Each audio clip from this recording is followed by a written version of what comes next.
Fortunately, you know the first and last one, and because of that concern, our government has sent us over here and various delegations comprising of all party members of parliament to different parts of the world, so that the world knows the threat which India has been facing from last so many years.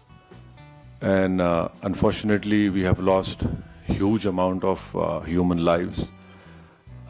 Innocent people have been killed, and the fact of the matter is that this problem emanates from Pakistan only.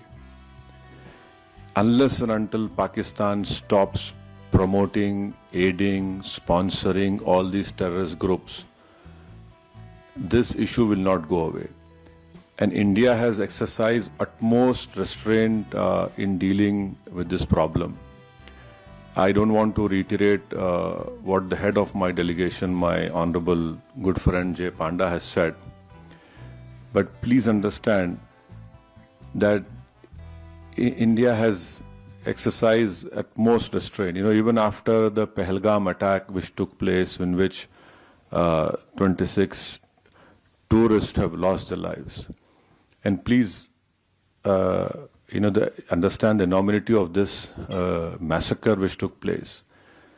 A girl which got married 6 days ago, on the 7th day she becomes a widow. A girl which got married 2 months ago, she becomes a widow.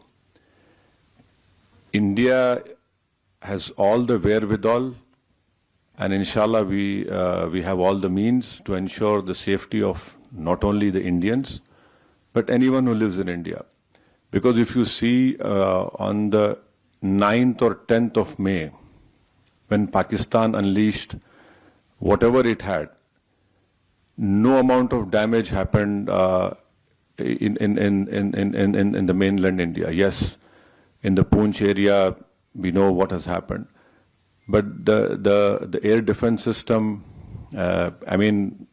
what has been said by the government in the media is that all our technology, all our warfare was able to stop whatever was thrown from a failed state like Pakistan. You're absolutely right, a bomb blast took place in Rameshwaram.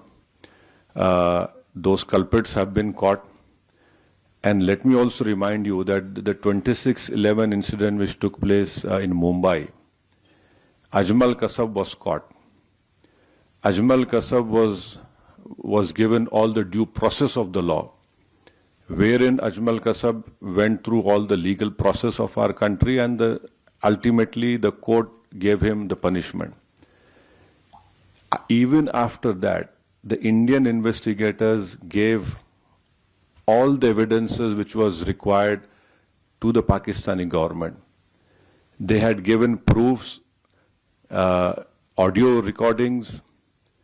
And can you believe at that time when this 26/11 incident took place, the Pakistan foreign minister was in India.